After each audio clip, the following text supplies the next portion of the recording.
May bago na naman taktika itong si Dillon Brooks. Ginawa na nga siya ng rule ng NBA, ito yung high five, na kapag tumira yung offensive player, bawal targetin yung shooting hand. Ngayon naman, iba ang ginagawa ni Dillon Brooks. Parang pangalawang beses ko nang nakita to sa kanya. Hindi lang 2 beses to ginawa ni Dillon Brooks ngayong season. Yung isa kasi doon versus Lakers kay Luka. Tinatalunan niya or parang sinusunggaban niya yung player at tatamaan niya. Hindi yun tinatawagan ng foul. Yung kay Steph naman, parang may galit talaga itong si Dillon Brooks, tinamaan sa tagiliran. Bagsak si Steph sa sahig. Tinawagan si Brooks ng flagrant foul.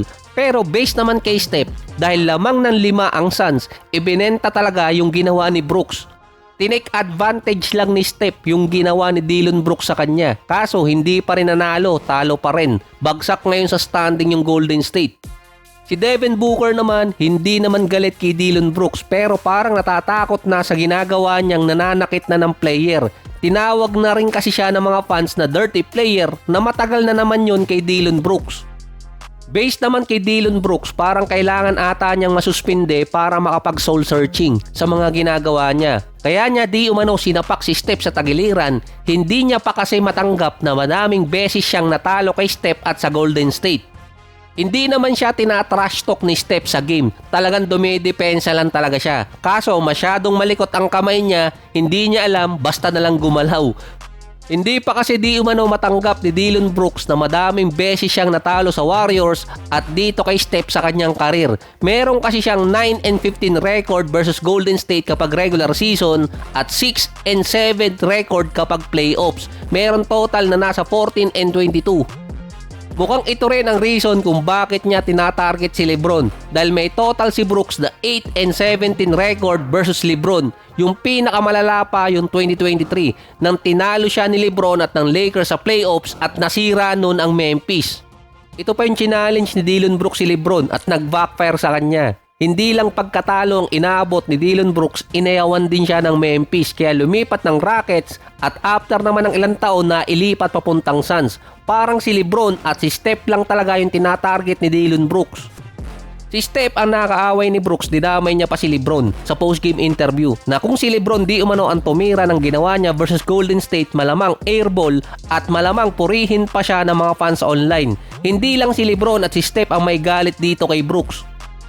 Pati si Anthony Edwards piko na rin dito kay Dillon Brooks. Ilang beses nang nireklamo ni Edwards na masyadong dirty player si Brooks kaso hindi siya pinapansin ni Dillon Brooks dahil may total record itong si Brooks kontra kay Edwards na 13-7. Laging tinatalo ni Brooks si Edwards.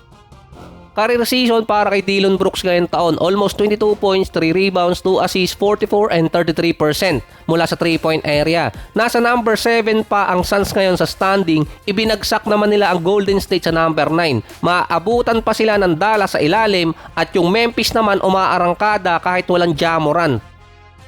Parang ito yung unang beses na kadibisyon ni Dillon Brooks si Steph. Big deal kasi yon para sa tiebreaker. Sa karir din ni Dillon Brooks, 2 beses pa lang siya na-limit sa technical ngayong season base sa Basketball Reference. Nasa 5 pa lang ang technical niya, hindi ko lang sigurado kung isinama dito pati yung flagrant foul.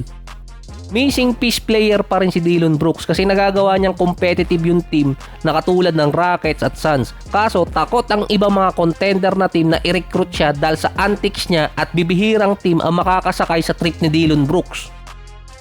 Si Jalen Green, parang sa kanya napunta yung sumpa ni Bradley Beal. 2 beses pa lang siya nakakapaglaro ngayong season dahil nagkaroon siya ng hamstring injury. May total siyang average na 15 points per game. Siya kasi yung player na napaka-rare na makapaglaro ng back-to-back season na merong 82 games. Ang target date na makabalik ni Green ay bago mag-Christmas game.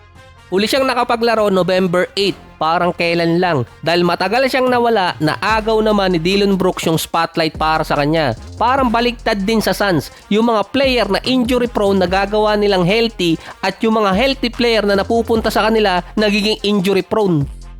Ang buwan pa naman na lumalabas yung laruan ni Jalen Green kapag start ng January. Doon siya umi-score ng mataas at efficient. Buong karir niya ganun ang senaryo. Critical season pa kay Green dahil sa contract extension. Pwede na kasi siyang humingi after this season.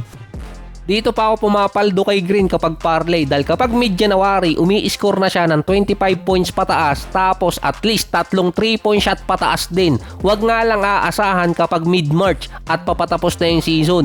Bago pa na-injured itong si Jalen Green, efficient game siya versus Clippers. 29 points, 3 rebounds, 3 assists, 46 and 57. 2-0 pa ang record ni Green sa Suns ngayon.